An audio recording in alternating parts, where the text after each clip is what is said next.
नमस्कार बच्चों, मैं उमाकांत मौर्य आपका स्वागत करता हूं आपके अपने चैनल ज्ञान कोचिंग सेंटर सुल्तानपुर में। तो बच्चों, आज हम लोग हल करने वाले हैं कक्षा 6 का गणित का अभ्यास 4C।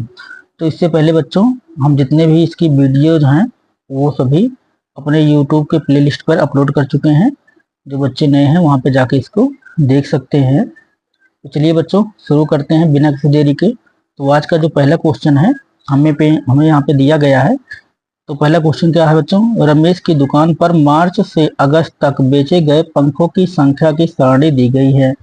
मार्च में 30 बेचे गए हैं, अप्रैल में 50, मई में 60 और जून में 70 और जुलाई में 50 और अगस्त में कितना बेचा गया बच्चों, 40 बेचा गया है। कह रहा है कि आंकड़ों को पिक्टोग्राफ द्वारा प्रदर्शित कीजिए जबकि एक फैन बराबर 10 पंखे के है। मतलब अगर हम एक फैन बनाते हैं तो वो 10 पंखे के बराबर है। तो चलिए बच्चों, इसको सॉल्व करते हैं।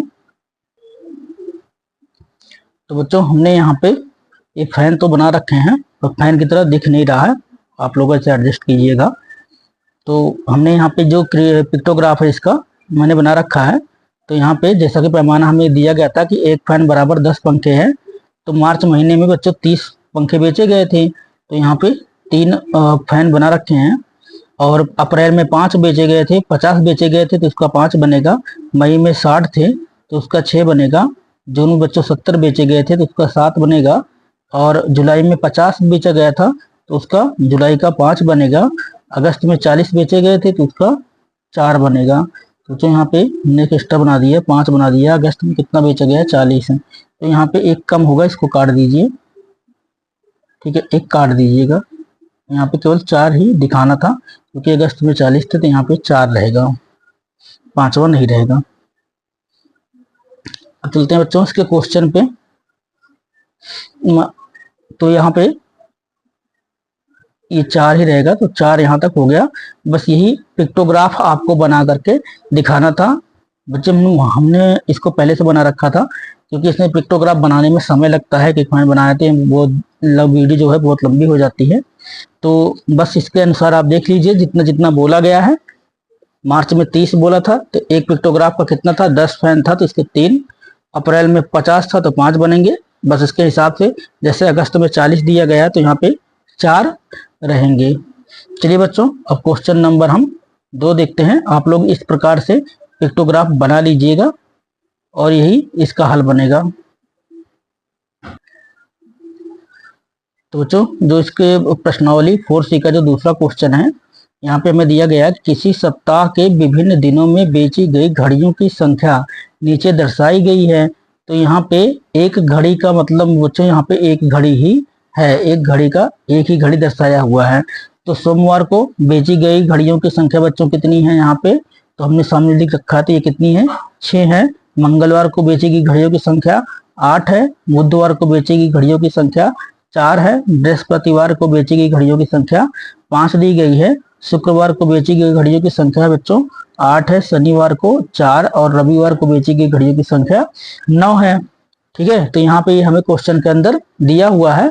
फिर इसमें ये अलग अलग क्वेश्चन है जो कि पूछ रहे हैं हमसे। 5 क्वेश्चन यहाँ पे पूछा गया है। जैसे कि पहला क्वेश्चन में पूछा गया है कि किस दिन बेची गई घड़ियों की संख्या अधिकतम है। तो बच्चों चलिए, इनके जो 5 क्वेश्चन है इनका हम एक एक करके फटाफट इनके जवाब देते हैं।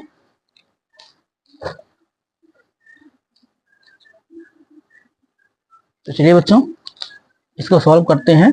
तो यहाँ पे सबसे पहले यहाँ पे जो दूसरे का जो पहला क्वेश्चन यहाँ पे दिया गया है, तो हमसे पूछ रहा है कि किस दिन बेची गई घड़ियों की संख्या अधिकतम है। तो बच्चों, सबसे ज्यादा जिस दिन घड़ियां बेची गई हैं तो वो था रविवार। रविवार के दिन 9 घड़ियां बेची गई हैं। तो यहाँ पे लिखेंगे बच्चों, रविवार के दिन बेची गई घड़ियों की संख्या अधिकतम है। रविवार को बेची गई घड़ियों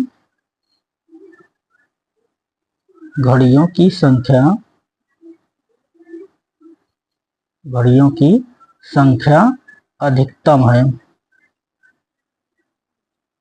अधिकतम है। तो बच्चों यहाँ पे दूसरा पूछ रहा है कि मंगलवार को कितनी घड़ियां बेची गई।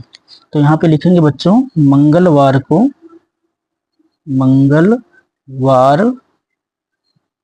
को बेची गई घड़ियों की संख्या, बेची गई घड़ियों की संख्या, बेची गई घड़ियों की संख्या 8 है। तो बच्चों मंगल 8, तो इसको ब्रैकेट में लिख सकते हैं ऐसे 8 है। ठीक है बच्चों, चाहे हम संख्या में लिख दें चाहे गिनती में, दोनों प्रकार से इसको लिख करके दिखा सकते हैं। तो जो तीसरा क्वेश्चन है बच्चों, तीसरा क्वेश्चन देखते हैं। तो तीसरा क्वेश्चन यहाँ हमसे पूछ रहा है,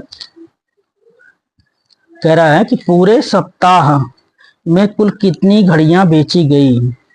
तो पूरे सप्ताह में बच्चों टोटल जो घड़ियां बेची गई हैं उनकी संख्या कितनी है, 44 है। हमने पहले से जोड़ के रख रखा है इसको। तो यहाँ पे लिखेंगे पूरे सप्ताह में बेची गई घड़ियों की संख्या, बेची गई घड़ियों की संख्या 44 है। बच्चों सोमवार से रविवार तक जो टोटल घड़ियां बेची गई हैं उनकी संख्या कितनी है, 44 है। चलिए बच्चों चौथा क्वेश्चन देखते हैं। चौथा क्वेश्चन यहाँ पे दिया गया है, यदि एक घड़ी 200 रुपए में बेची गई हो तो रविवार को कुल कितने रुपए की घड़ियों की मतलब रविवार को कुल कितने रुपए की बिक्री हुई। तो रविवार के दिन पूछ रहा है बच्चों, तो रविवार को घड़ियां बेची गई थी 9। तो यहाँ पे लिखें, यहाँ पे लिख लेंगे बच्चों, यहाँ पे लिखा गया है रविवार को बेची गई घड़ियों की संख्या बराबर कितनी है। तो पहले वो लिखेंगे फिर बराबर करके आगे लिख देंगे। तो यहाँ पे लिखेंगे बच्चों रविवार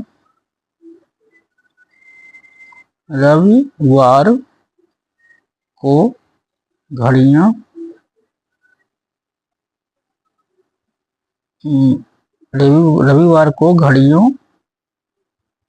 रविवार को बेची गई घड़ियों की संख्या लिखना था बच्चों, बेची गई घड़ियां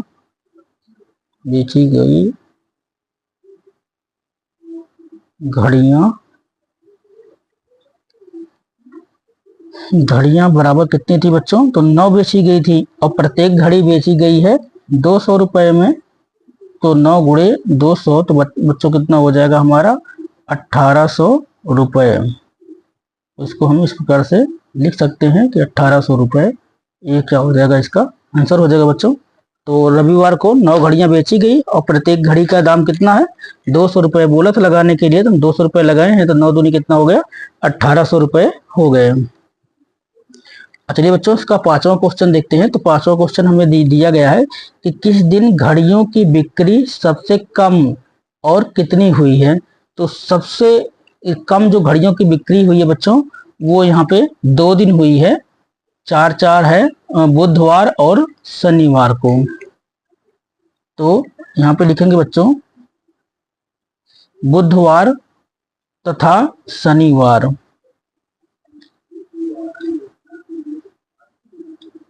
बुधवार तथा शनिवार को सबसे कम घड़ियां बेची गई। बुधवार तथा शनिवार को सबसे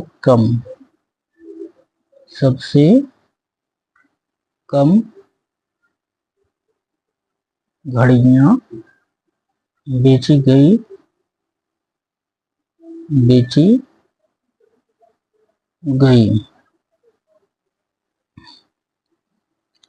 तो यहाँ पे लिखेंगे बच्चों बेची गई घड़ियों की संख्या, बेची गई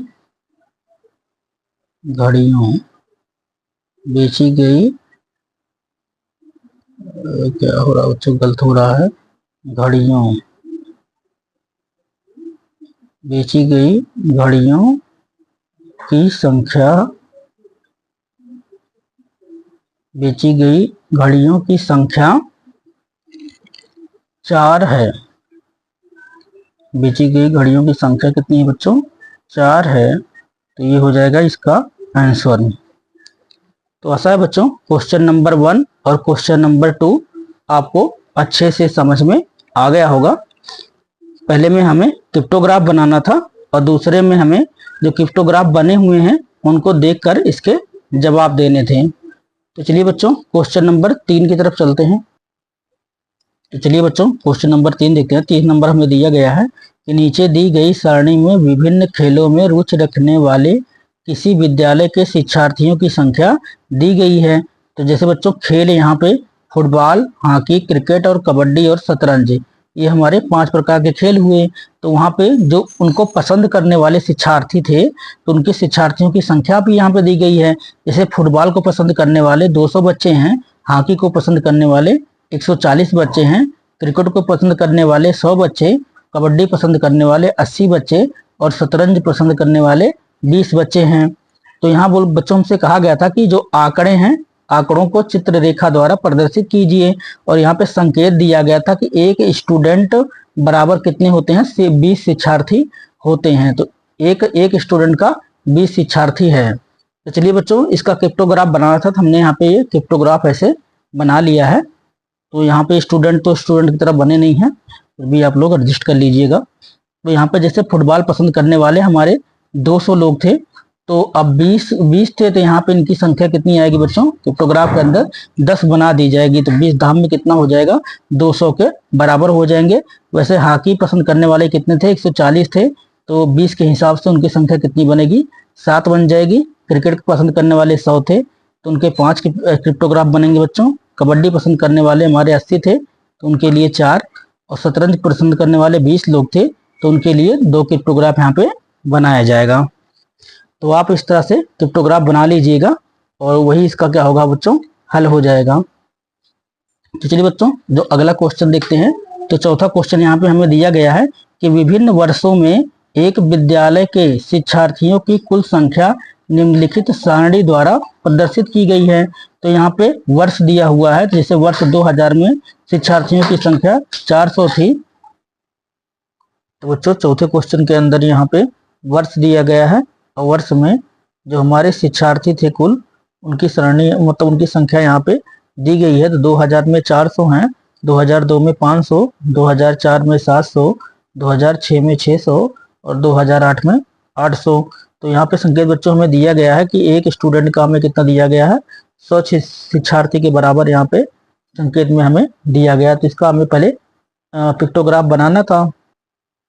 तो यहाँ पे साल वाइज जितने भी स्टूडेंट थे उनके हिसाब से हमने यहाँ पे पिक्टोग्राफ बना रखा है, तो आप लोग देख सकते हैं। उसके बाद बच्चों यहाँ पे 3 क्वेश्चन दिए गए हैं, उन तीनों क्वेश्चन के हमें जवाब देने हैं। तो जैसा कि यहाँ पे पहला क्वेश्चन दिया गया है कि वर्ष 2000 में कुल कितने शिक्षार्थियों को कितने संकेत निरूपित कर रहे हैं? तो 2000 में बच्चों शिक्षार्थियों को कितने संकेत निरूपित कर रहे हैं? तो यहाँ पे 4 संकेत हैं, तो वही यहाँ पे लिख दिया जाएगा। यहाँ पे लिखेंगे वर्ष 2000 में शिक्षार्थियों को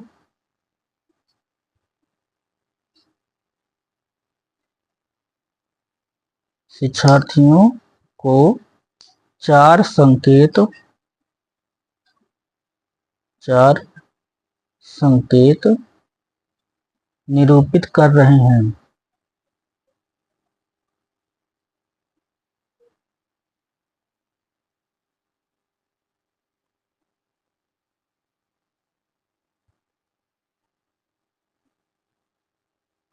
दूसरा क्वेश्चन देखते हैं बच्चों। जो दूसरा क्वेश्चन हमें यहाँ पे दिया गया है, पूछ रहा है कि वर्ष 2006 में कुल शिक्षार्थियों के लिए कितने संकेत प्रयुक्त हुए? तो 2006 के लिए पूछा है। तो बच्चों यहाँ पे इसका भी हम हल लिख के बताएंगे। तो वर्ष 2006 में शिक्षार्थियों के लिए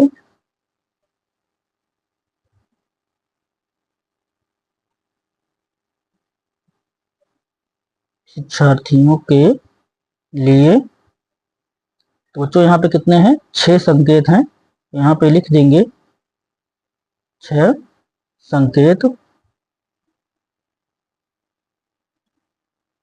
संकेत प्रयुक्त हुए।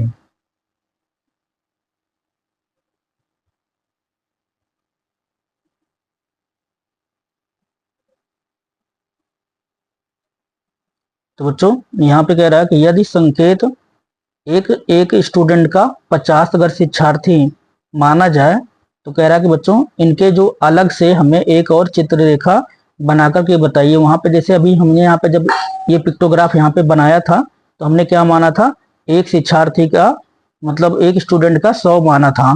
तो यहाँ पे अब हमें क्या करना है, एक शिक्षार्थी के लिए हमें 50 मान के और दूसरा एक पिक्टोग्राफ यहाँ पे बनाना है। तो चलिए बच्चों उसको देखते हैं।